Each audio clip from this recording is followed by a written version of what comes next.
Amigos y amigas de MZN, un verdadero placer poder estar con ustedes. Hoy tenemos a Sandra Bermúdez Londoño y tenemos una gran cantidad de información y mensajes de vida que ella nos va a dar. Antes de que ella nos dé sus palabras, solo quiero decirles de que está en un proceso en el cual ella como persona de medios de comunicación, también como coach, está en un proceso de reingeniería interna y negociando con su mente, con su corazón, negociando con su cuerpo y negociando con el 360 de cosas que le envuelven. Y ya nos irá contando poco a poco en cuanto a eso.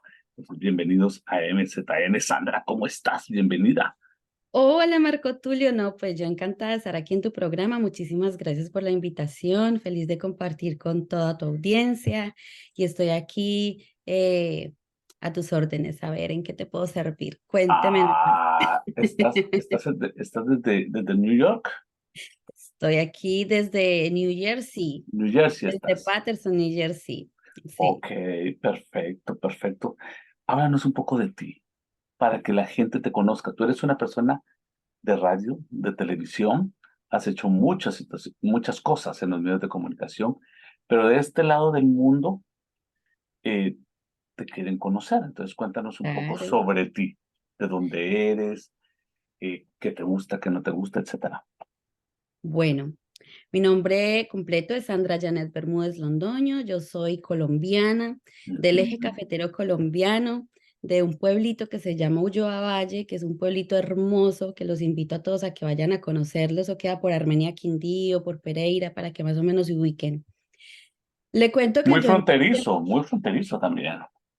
sí, sí, también. Muy fronterizo con Venezuela, ¿correcto?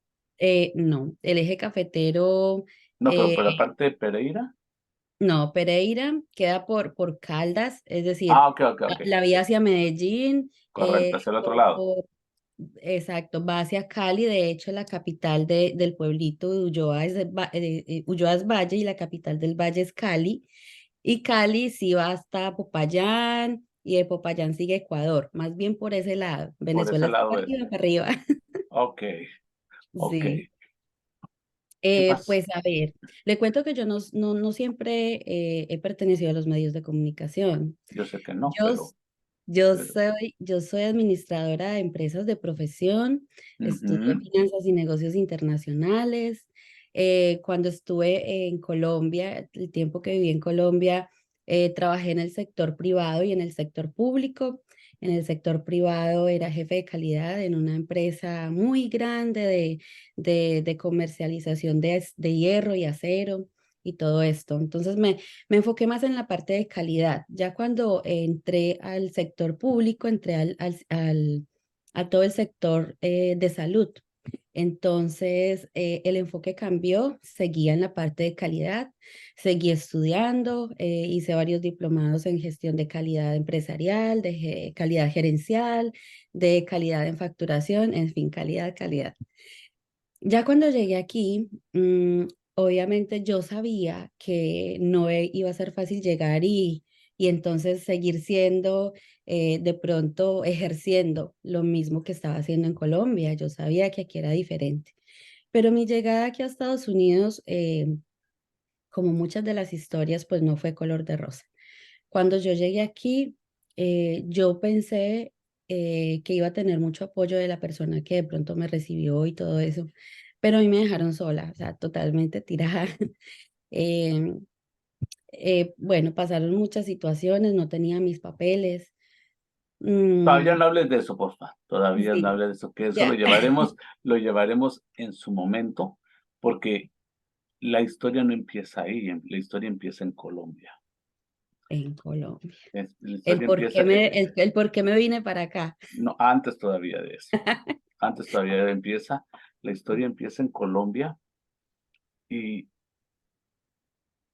y cómo, lo voy a poner desde esa manera, cómo la rigidez disfrazado de amor o el amor ejecutado con rigidez puede afectar corazones. Bueno. Si vamos a hablar de eso, yo tengo que irme Tú, hasta tú, mi infancia. ok, por eso te digo, la historia empezó en Colombia. La Sí, historia pasó en Colombia y por exacto. eso lo estamos pintando así bonito, porque es una situación que muchos Fíjate que pueden tiene estar mucho que viviendo. ver. Ujú. Tiene mucho que ver porque por algo yo digamos que de alguna manera empecé a trabajar mucho en calidad, ¿no? Claro, Resulta- claro, hay un patrón conductual ahí.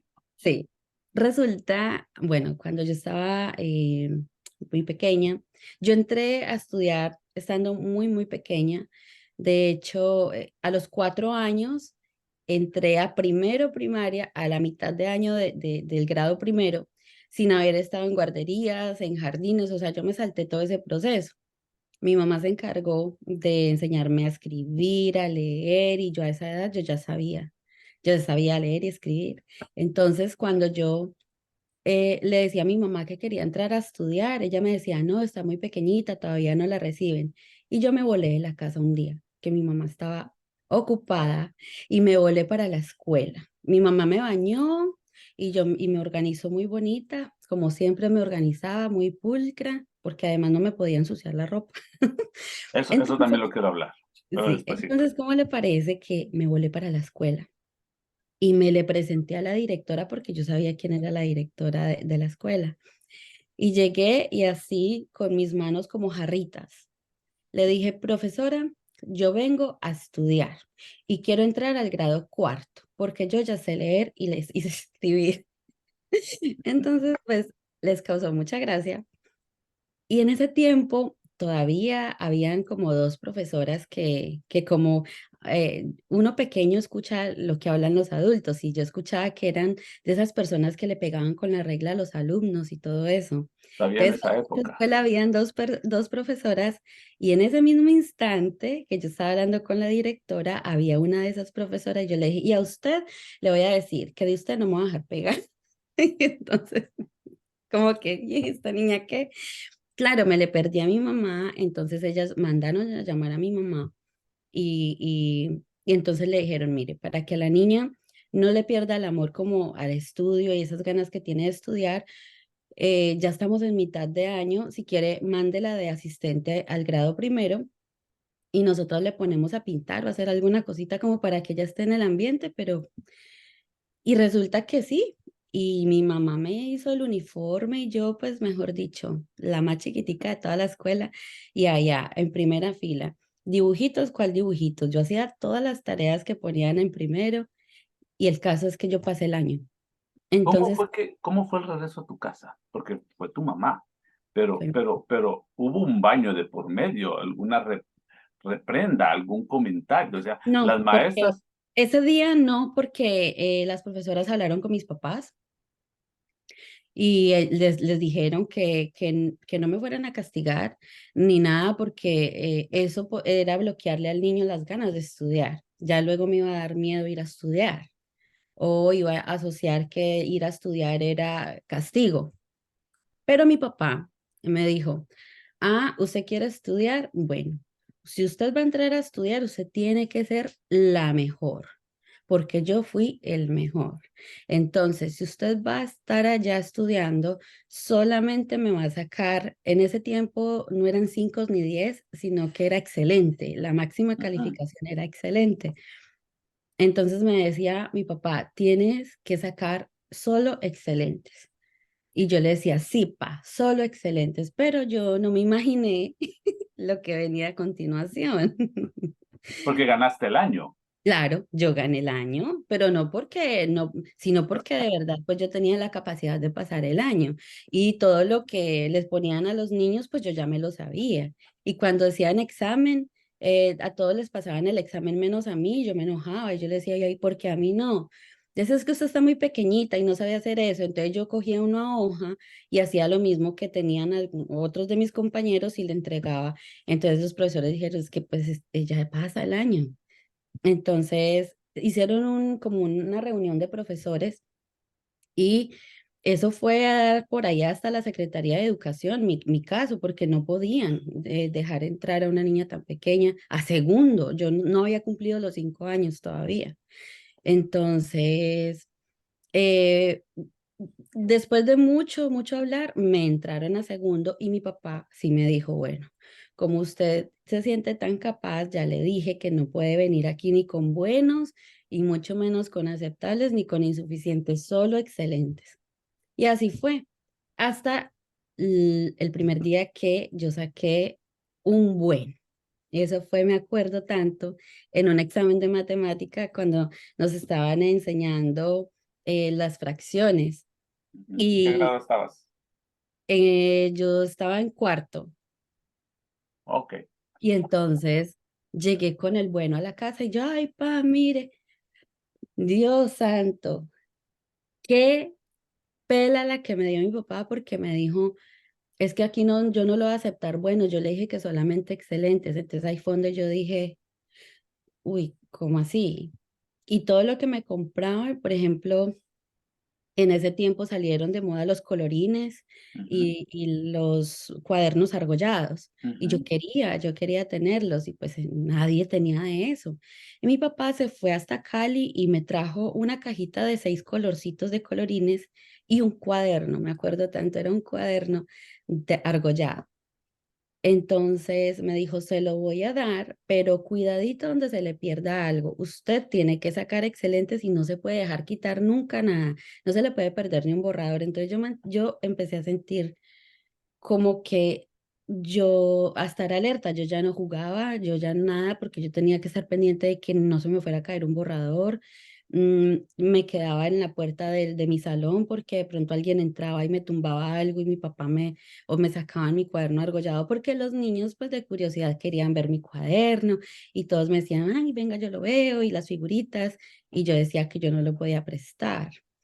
Y empecé a tener problemas con mis compañeros porque decía, usted es una egoísta. Y no era eso, sino que me daba miedo porque mi papá me dijo, no lo vaya a prestar, no, nada. Entonces yo empecé a sentirme como que yo no podía hacer nada. Sandra, Sandra. Ok, quiero replicar unas palabras textuales que tú dijiste. Pero usted tiene que ser excelente porque yo era excelente. Punto número uno. Esas palabras textuales al sol de hoy, hasta el sol de hoy. Y claro, se hace con el afán de que tú fueras una persona mejor. Se entiende el contexto del amor, pero esa frase, ¿cuántas, cuánto pesa hasta el sol de hoy por la exigencia que hay todavía hasta el sol de hoy? Mucho porque yo soy una persona que no puedo hacer amigos. O sea, sí, sí, es que yo veo, yo digo, yo soy anormal o qué, porque eh, a todo el mundo le dicen, ¿y quién es tu mejor amiga? ¿Quién es tu mejor amigo? Y yo, es que yo nunca he tenido mejores amigas, ni mejor amigo, o sea, no, no. ¿Por qué? Porque, por ejemplo, cuando habían trabajos en grupo, primero no me dejaban ir a ninguna casa, mi papá no me dejaba juntar con nadie del sexo masculino, eh, encima no me podía juntar con niñas porque me decía que me pegaban los piojos, que yo no podía estar al lado de nadie porque entonces me iban a pegar los piojos. Entonces yo, del miedo, yo me empecé a hacer aparte y cuando las profesoras decían, vamos a hacer un trabajo en grupo, yo alzaba la mano y decía, lo puedo hacer sola, pero no era porque yo no quisiera compartir, sino por miedo al castigo, por miedo a que mi papá no fuera a hacerme algo. Si yo me equivocaba, es más, no le podía hacer una orejita a un cuaderno, nada. Entonces yo me sentía, era mucho peso para mí porque estaba muy pequeña. Y ahora, claro, yo entiendo el contexto, mi papá siempre quiso que yo fuera, que sobresaliera y lo entiendo, pero sí me pesa porque Porque hay el, heridas todavía el ahí. individualismo no es tan bueno. Está bien de pronto uno poder ser, todos somos líderes por naturaleza, pero cuando uno está sometido a ese nivel de exigencia, mm, de alguna manera está obligado a que si usted no habla, a que si usted no interviene, a que si usted no pregunta, entonces usted está haciendo las cosas mal. Entonces, si usted no se hace notar de alguna manera, usted no está haciendo de alguna manera como ese líder, o usted no está aprendiendo, porque él me decía, tiene que participar en clase y todas esas cosas. Entonces, si yo no hablo o algo, yo voy a sentir que voy a estar como de las que no saben nada.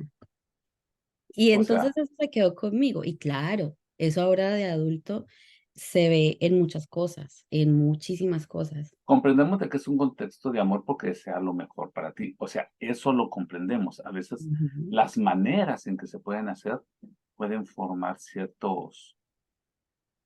ciertas situaciones que nos acompañan toda la vida.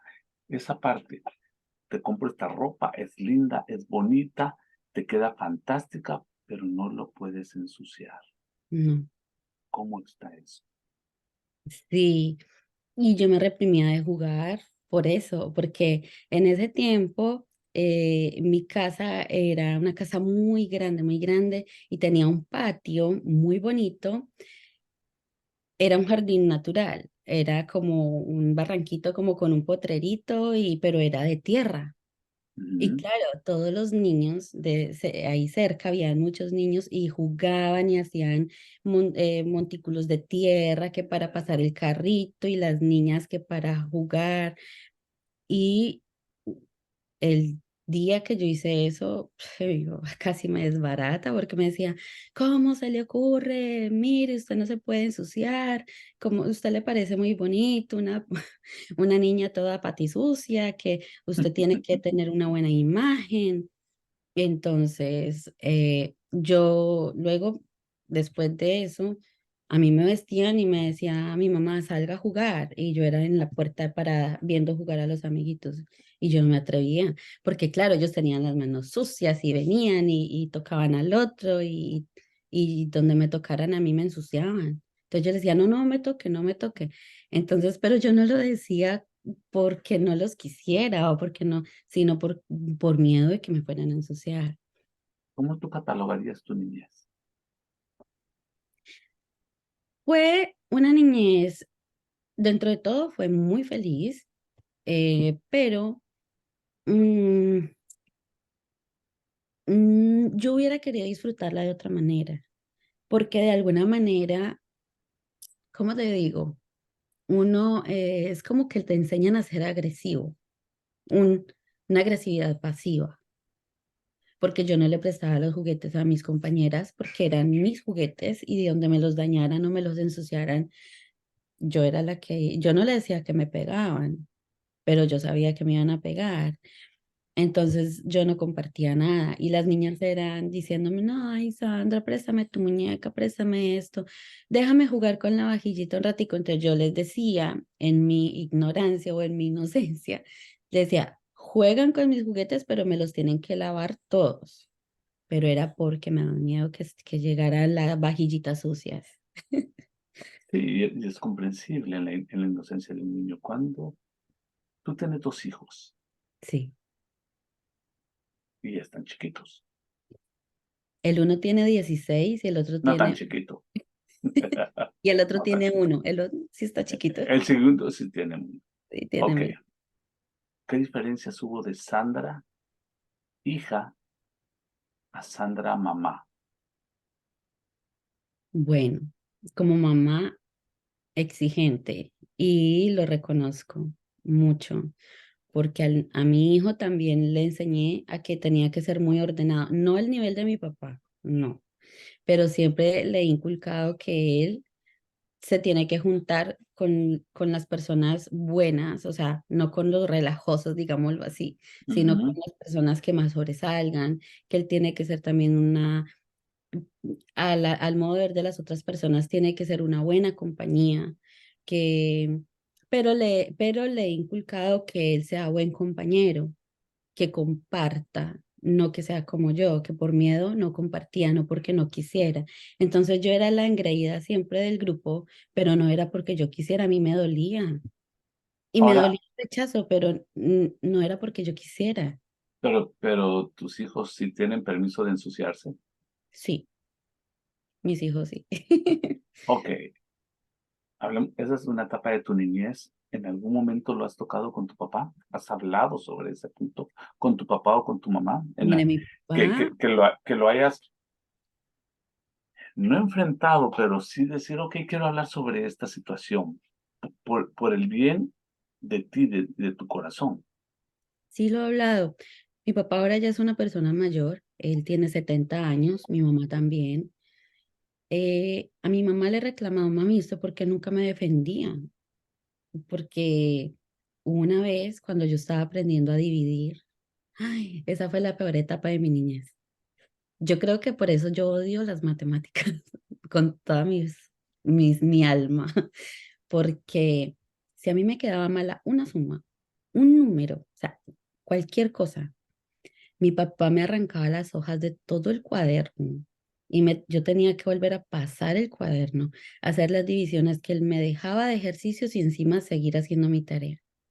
Y todos los días llegaba y me decía, de repente me preguntaba las tablas de multiplicar y me las preguntaba salteadas sin él nunca haberse sentado conmigo a enseñármelas.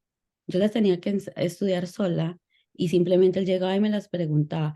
Si, por ejemplo, él me decía 2 por 2 y yo le decía 10, me decía, pues 10 correazos le voy a dar para que aprenda que son 4. Y era así.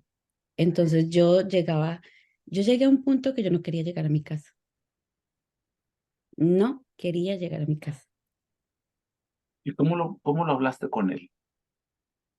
Como yo soy la única hija mujer y son dos varones, mis hermanos, somos tres, yo soy la única mujer de la casa, yo veía que él con ellos no era así, y menos con mi hermano menor, no, pues esos, los más mimados de la vida. Entonces yo le decía, ¿usted por qué me trataba a mí así si yo era la niña? ¿No se supone que uno consiente más a a las niñas? Y me decía, eso es que a usted le parece. Antes me decía, lo que pasa es que el tiempo ha cambiado. Y yo siempre digo, la letra con sangre entra. Él decía, sí, la letra con sangre entra. Y que se le quede grabado toda la vida, me lo decía.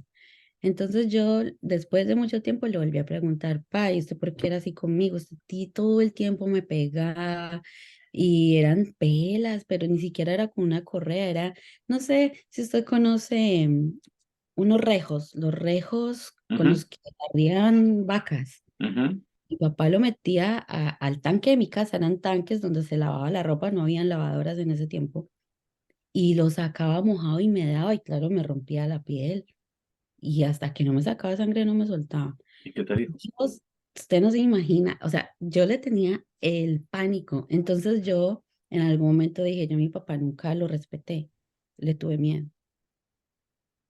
Fuertes Bueno, ahora palabras. ya de adulto, claro, el respeto a los padres, pero no era tanto el respeto, era miedo, físico, miedo. Y eso fue toda mi vida.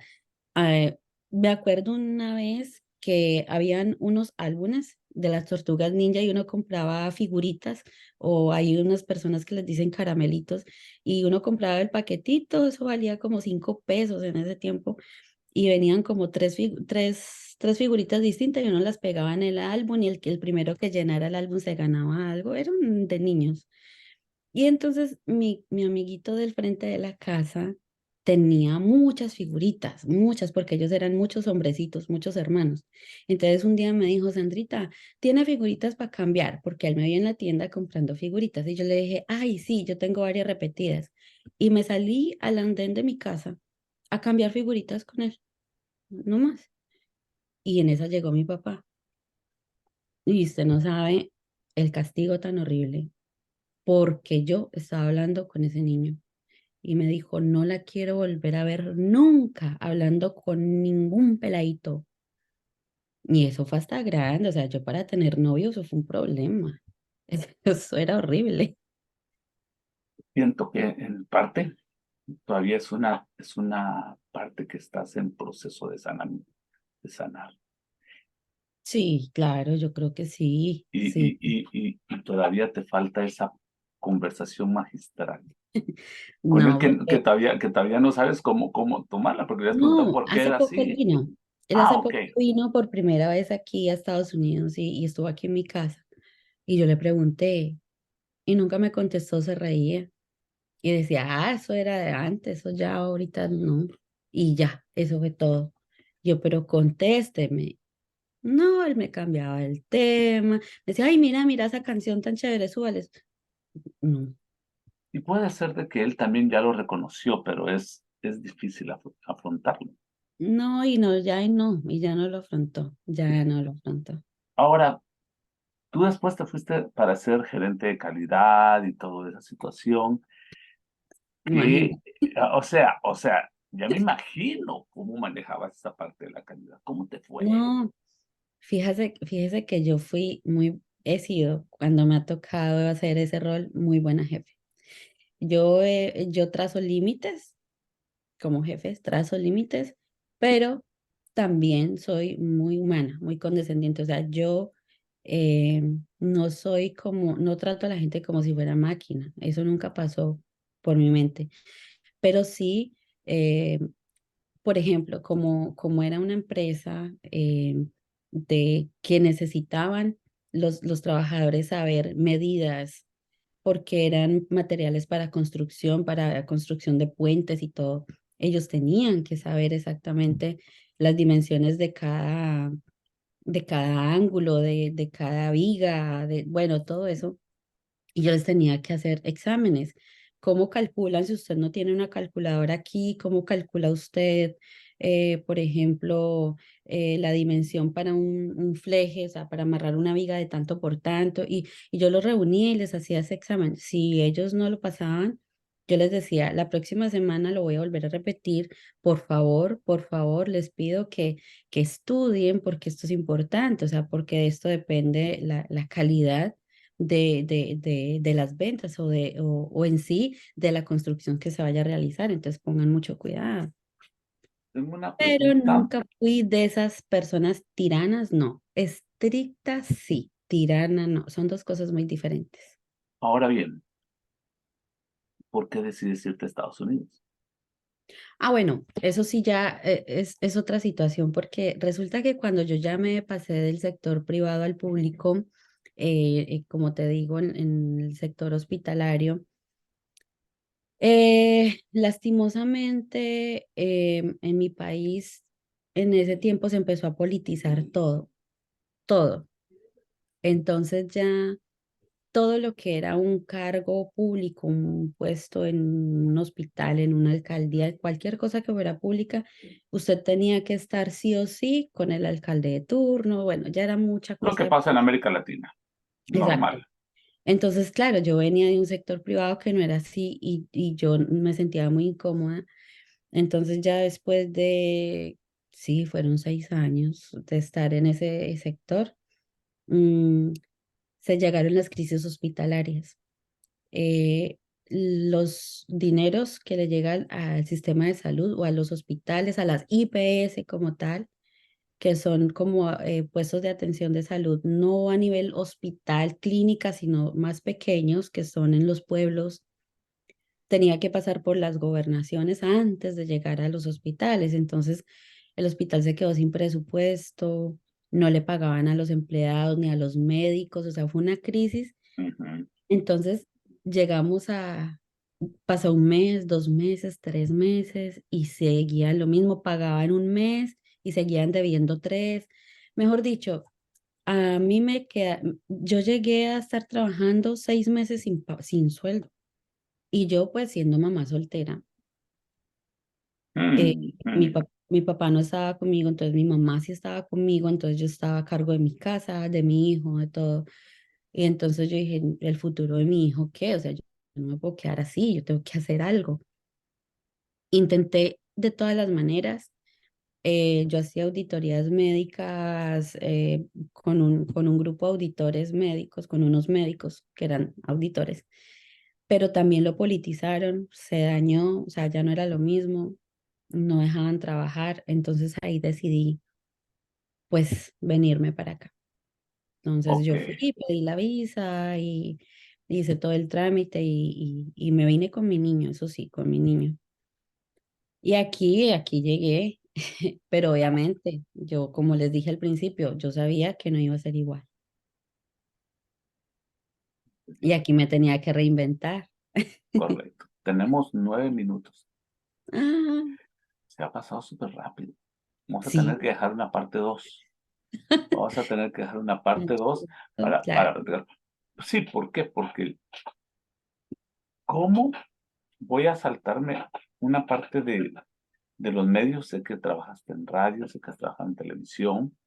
Ahora bien, desde experiencias tan fuertes y duras, desde pequeña, ¿cómo le has hecho para que tu luz brille aún en medio de la oscuridad que te ha rodeado en algunas etapas de tu vida? Bueno, antes de mi hijo, porque eso de que yo tenía que ser la mejor me seguía resonando en la cabeza y yo decía, yo así me esté muriendo por dentro, yo tengo que estar bien puesta y seguir. Ahora, cuando ya llegó mi hijo y pasé por esa etapa de convertirme en mamá soltera y bueno, eso es otro tema, yo dije, yo soy la referente de ese niño y él no me puede ver destruida. No, no, no, no, eso no lo va a permitir. Y, y por eso yo descubrí que tengo la capacidad de reinventarme.